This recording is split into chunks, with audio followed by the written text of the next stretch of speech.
18 अगस्त 1945। समय दोपहर के लगभग 2 बजे। जापान के ताइहोकू एयरबेस पर आसमान अचानक काले धुएं से भरने लगा था। रनवे के किनारे खड़े सैनिकों की आंखों में भय साफ दिखाई दे रहा था।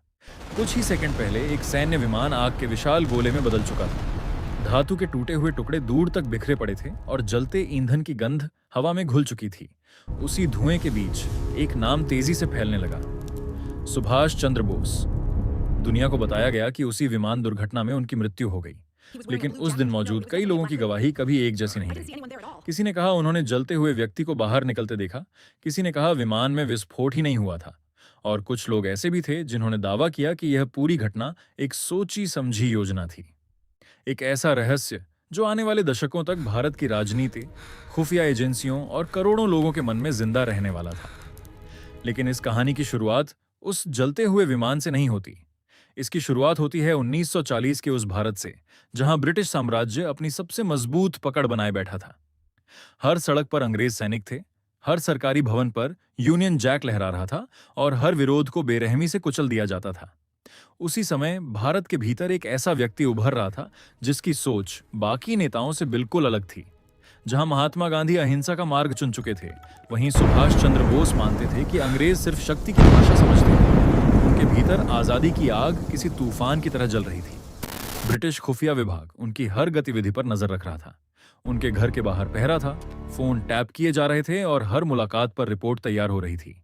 अंग्रेज जानते थे कि यह व्यक्ति अगर खुला घूमता रहा तो वह लाखों भारतीयों के भीतर विद्रोह की ऐसी चिंगारी जगा देगा जिसे बुझाना नामुमकिन हो जाएगा। जनवरी 1941, कोलकाता की एक ठंडी रात। पूरा शहर नींद में डूबा हुआ था, लेकिन एल्गिन रोड स्थित एक घर के भीतर इतिहास करवट लेने वाला था।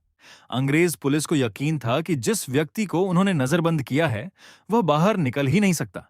लेकिन उसी रात एक दाढ़ी वाले पठान के भेष में एक आदमी चुपचाप पिछला दरवाजा पार कर अंधेरे में गायब हो गया।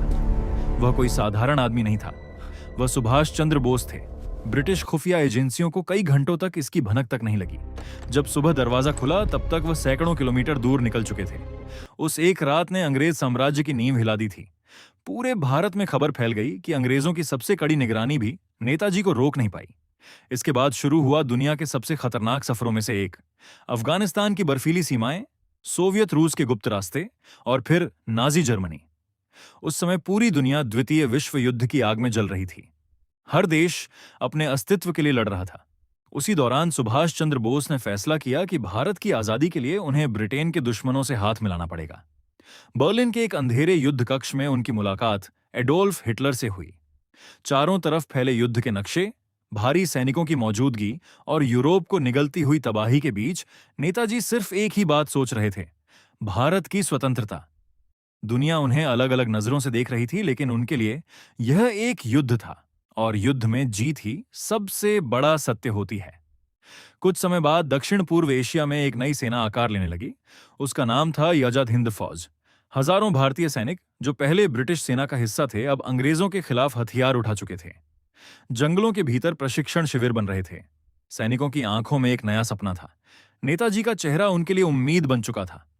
दिल्ली चलो का नारा सीमाओं से निकलकर लोगों के दिलों में गूंजने लगा।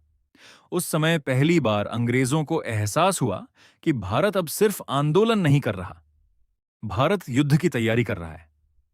1944, बर्मा का घना जंगल, लगातार बारिश, कीचड़ और चारों तरफ मौत का सन्नाटा। आजाद हिंद फौज और जापानी सेना भारत की सीमा की ओर बढ़ रही थी। इम्फाल और कोहिमा के युद्धों ने पूरे एशिया को हिला दिया। सैनिक भूखे थे, बीमार थे, लेकिन उनके भीतर एक अलग ही जुनून था। कई जवान बिना भोजन के दिनों तक लड़ते रहे। जंगलों में सड़ती लाशों और गोलियों की आवाज के बीच नेताजी लगातार अपने सैनिकों का मनोबल बढ़ा रहे थे। लेकिन दूसरी ओर ब्रिटिश सेना के पास आधुनिक हथियार, वायुसेना और विशाल संसाधन थे। धीरे धीरे हालात बदलने लगे। जापान पीछे हटने लगा और आजाद हिंद फौज की सपनों भरी यात्रा टूटने लगी। फिर आया अगस्त 1945। अमेरिका द्वारा हिरोशिमा और नागासाकी पर गिराए गए परमाणु बमों ने जापान को घुटनों पर ला दिया। दुनिया बदल चुकी थी। जापान हार मान चुका था और नेताजी को पता था कि अब अंग्रेज उन्हें जिंदा पकड़ने के लिए हर सीमा पार कर देंगे। उसी समय अचानक वो विमान दुर्घटना की खबर सामने आई। कहा गया कि नेताजी जलकर मर चुके हैं, लेकिन उनके शव की तस्वीर कभी साफ रूप में सामने नहीं आई। कई दस्तावेज गायब हो गए।